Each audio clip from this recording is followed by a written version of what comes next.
Hey, this is Matt once again. We're back to another video. This is a paid request, this time for Ronald. Thank you so much for that. And for those interested in requesting pretty much any type of videos, topics, reactions, commentaries, reviews, re-reviews, randomness, whatever it may be, feel free to send it either directly to my PayPal or join my Patreon. Both links are down below in the info box under the video.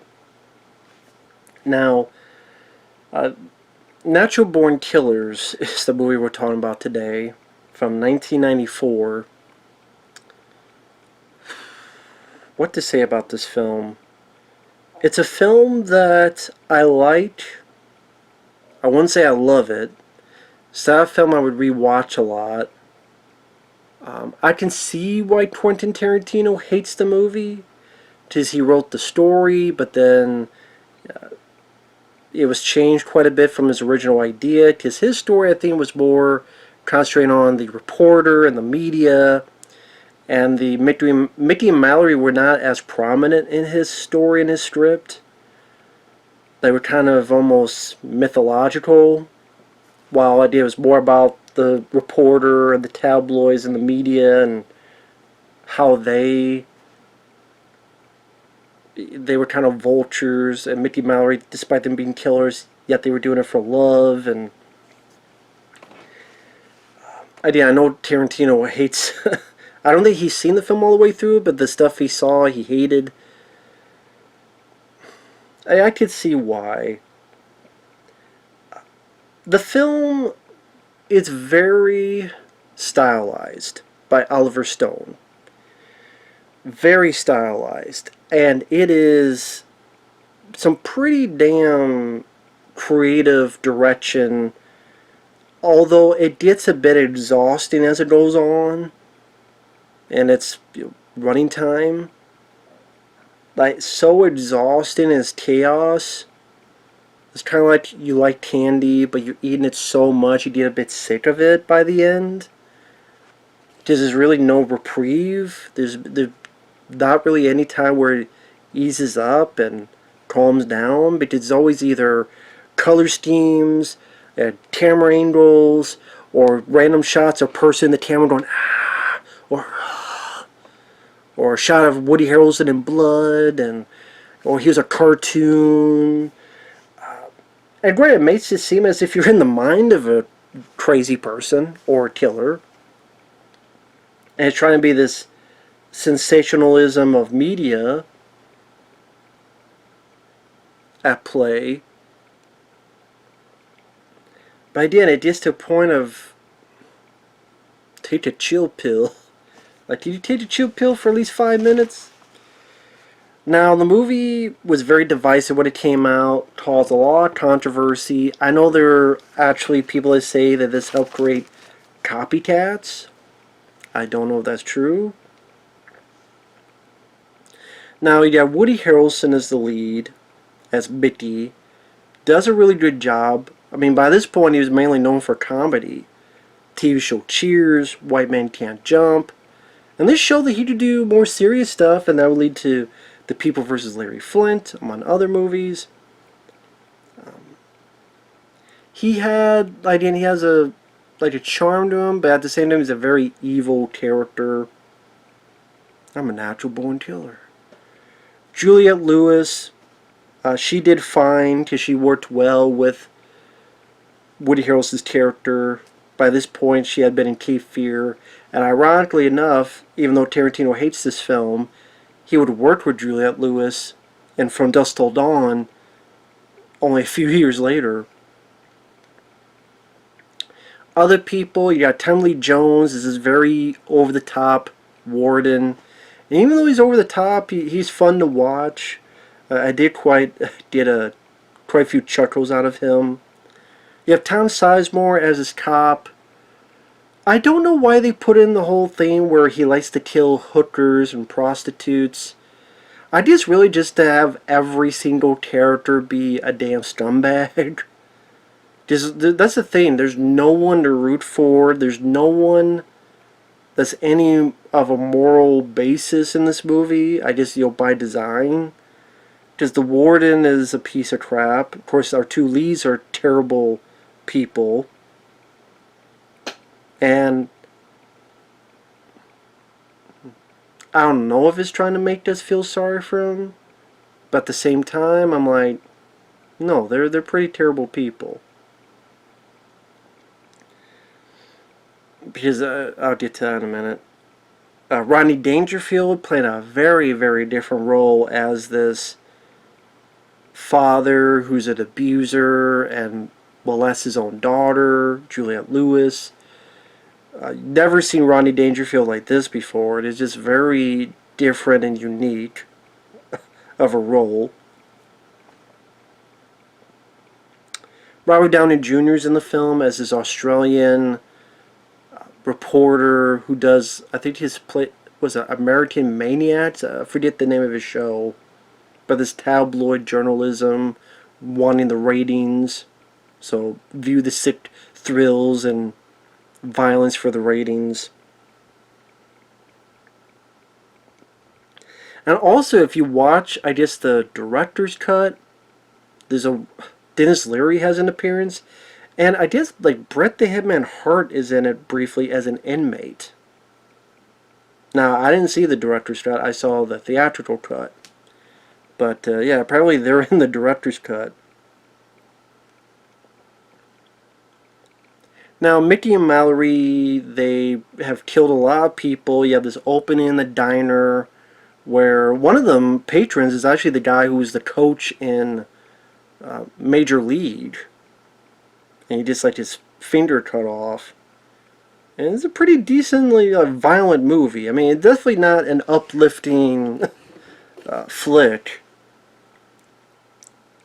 And like I said, it's being a take on, for Oliver Stone, a take on the media, and then a take on the justice system. Which is like the second half of the film takes place in the prison. And just how the media makes these killers into stars, and there's even people who are fans of them and rooting for them, and oh yeah, killing people's wrong, but you know, if I was one, I want to be like Mickey or Mallory. Like, they're so cool. And try to play on how the media turns people into stars. But at the same time, it's as subtle as a jackhammer up your ass. And it gets to the point that, like I say, it gets a bit exhausting.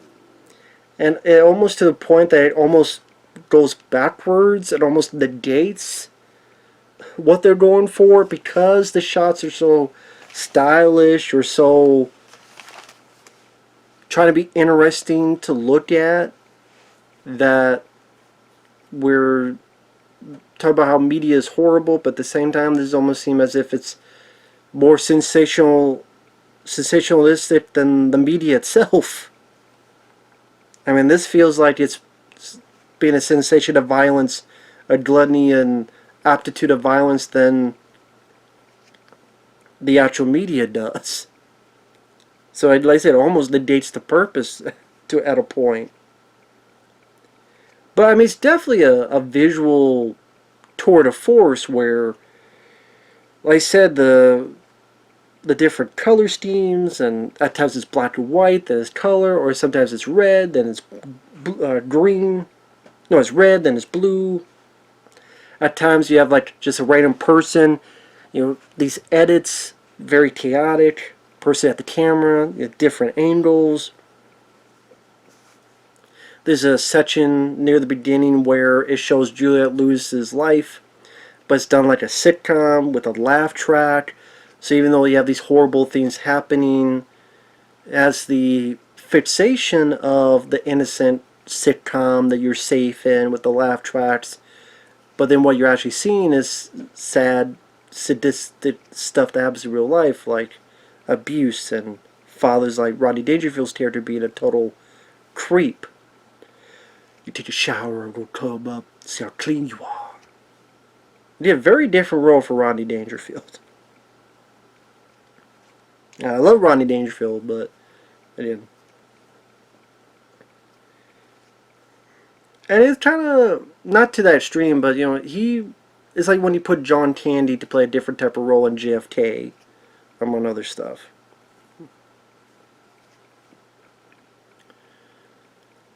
So Mickey and Mallory like they kill a bunch of people in the diner, and it seems like again every 30 seconds there's something stylistic happening. Like even during the diner, there's a guy trying to run away.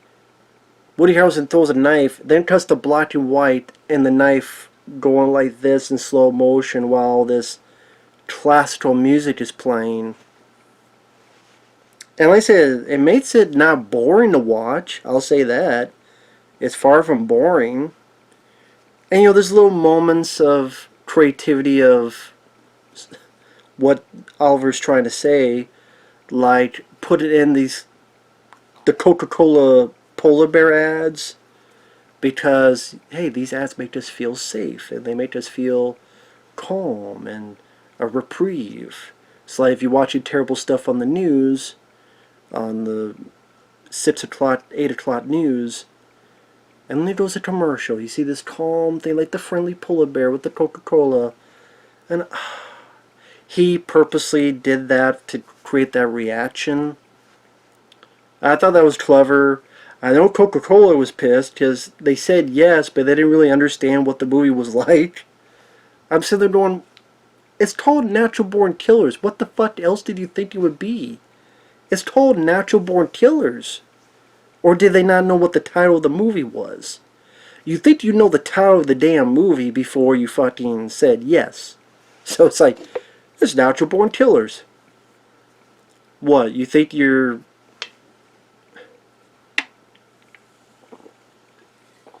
What, you think you're John Peters? Think the polar bear is the fiercest killers of the animal kingdom? I don't know. So again, I don't know what Coca-Cola thought, what kind of film it would be. I mean, it's Oliver Stone, by the way. It's Oliver Stone who did Platoon, Salvador, JFK. Again, I don't know what you thought it would be.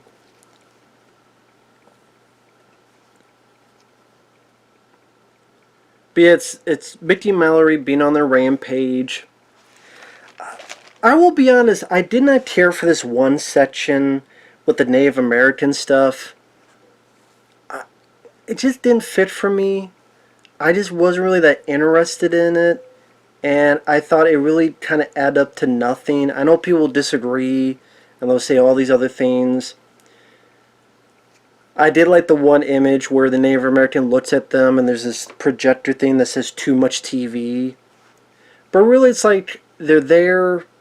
Woody Harrelson has a nightmare. He shoots the Native American. They feel bad for a few seconds, but then... I mean, they feel bad for a little bit, but then they still end up killing people and doing other stuff as well. So it really didn't add up to anything in the long run. And this thing with rattlesnakes... I don't know, that whole scene just... I didn't think it was that interesting. I didn't think it was that...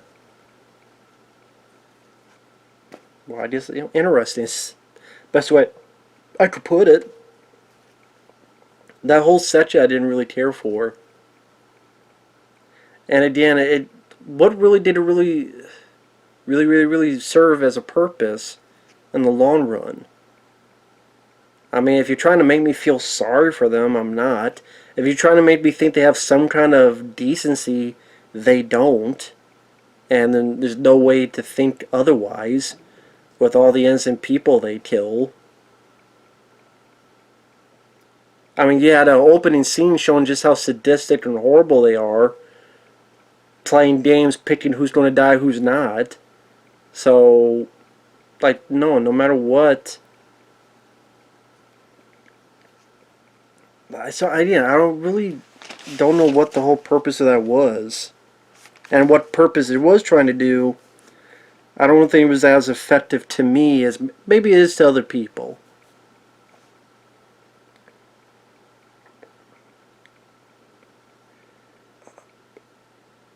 I'll be honest, probably the section I like the most is the prison section. Maybe because it's this one contained place, and that's where you did a bit more Tom Sizemore, and you did a little bit more Robert Downey Jr. working with Woody Harrelson, and that's when the riot happens. The shit really hits the fan. You get more Tommy Lee Jones, and you see a bit more Yeah, like I said, Tommy Lee Jones is over the top, but I was enjoying his performance. Tom Sizemore, he worked well. Like I said, I don't really know. I guess they put the whole he kills hookers scenes because it shows like why he treats Juliette Lewis in this way, in this fashion, and is being violent with her. But you should just have it where it's a cop being violent with her because she has killed innocent people. But again, it does. I understand there are movies that can work where you don't like anybody and you don't root for anybody. I get that, but it's just there are movies that can work because I don't.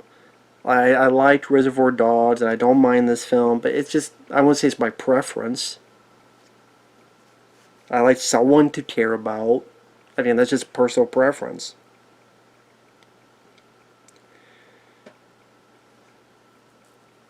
And like I say, it definitely keeps with that style. Even like when Woody Harrelson's in jail and he's done this interview and he's telling a joke to the guards and you have this Christmas Nutcracker suite. Was it Nutcracker music playing as he's telling this joke? And then the violence begins again in that. But like I said, it gets so overindulgent that it just gets exhausting. And you're just like, okay, wrap it up a bit. And like I said, it just... If maybe you had a bit of reprieve, maybe a few... I don't know if I want to say real moments, but a few unstylized moments. Like if this is all about overindulgence of the medium violence, they give us moments of gravitas and moments of a sobering effect where it's a few moments that all that goes away. All that goes away.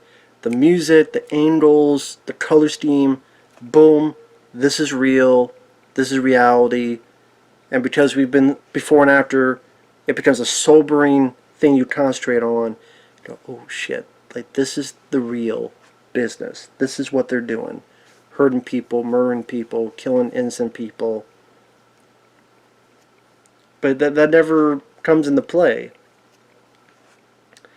And Robert Downey Jr., he's very 50-50. There are times he works well, but there are other times, like the movie, I agree with my friend Michael CP on this, like the movie, he just over the top, overindulgent, and this did with a thick Australian accent that he's trying to go for, that just becomes a bit laughable at times in his performance, and like I said, over the top.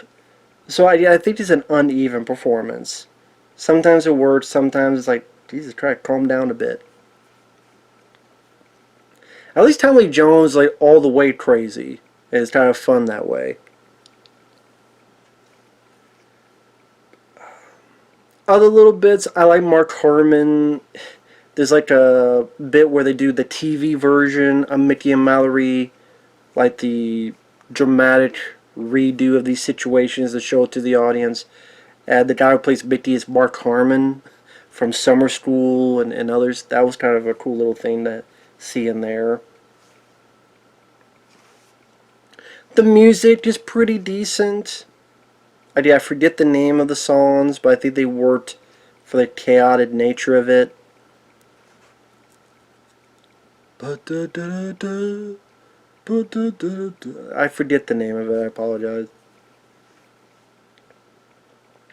Like I say, it's not a film that is a happy-go-lucky film that you really care to see over and over again. At least not to me. Like, if I want to see killers that are, or I guess robbers in that case, but I think it's a little bit what Quentin Tarantino wrote and then Rodriguez directed in From Dusk Till Dawn. These two guys are not morally great. One especially isn't. George Clooney has a little bit of a semblance. but because of just how they worked that script and that direction, it was much more entertaining movie.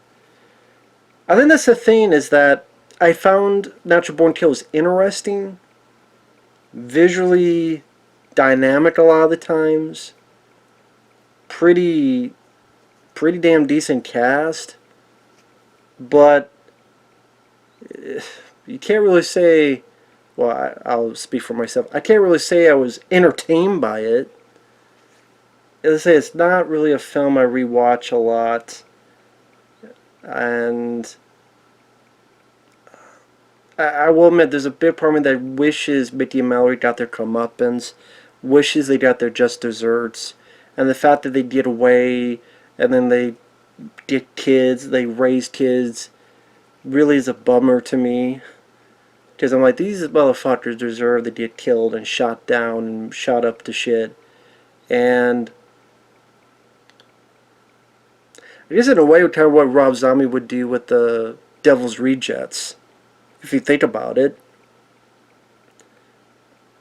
Not so much the political notion, maybe, that Oliver Stone puts in his films, but, you know, these horrible people, and then, you know, able to get away with it at the end. Well, those Rejects, they got shot to shit, but then somehow they were all alive for the next one. So there's that. But yeah, this is one where I think Mickey and Mallory deserved like a hail of bullets, Bonnie and Clyde style, or something to that effect. But, it is what it is. So, I'm not sure what else to say about it. Like I said, it's not a film that I would... Well, I already repeated that. Like I said, it's pretty overindulgent, it's pretty exhausting in that manner. But Woody Harrelson did a great job. The style is definitely unique, and Oliver Stone definitely put his stamp on it. He wanted to create a big old stamp to make it his own. And then when you watch it, you're not watching a cookie cutter typical movie. Far from it. So it's at least unique, and it's at least... You can't say it's lazy. Far from it. You cannot say it's a lazy movie. And I can at least appreciate that creativity and the gun-ho gonzo direction Oliver Stone took it in. I do think there were a few times he needed like some moments to calm down. Or maybe one of those things that starts off insane like that, and as the movie goes along, it lessens and it lessens and it lessens, so that by the end, we're not... Either it starts off real, and then we gravitate towards that, or we start so insane, and then it's kind of like as the movie goes, we sober up, and, you know, see Mickey Mallory, not for the legends and the media portrays them, but we sober up to see who they truly are. None of the gimmicks, none of the style, none of the angles or the camera or the down and dirty Henry Portrait of a Serial Killer type of thing. Maybe that would have made a bit more of a mark.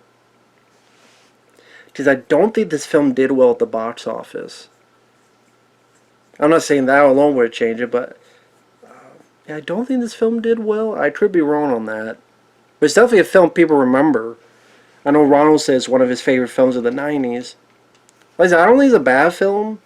I guess I could say I liked it, but one of my favorites, no. But yeah, Natural Born Killers is definitely a unique experience, so to speak. So, with that said, thanks for watching. We'll see you guys later. Bye-bye.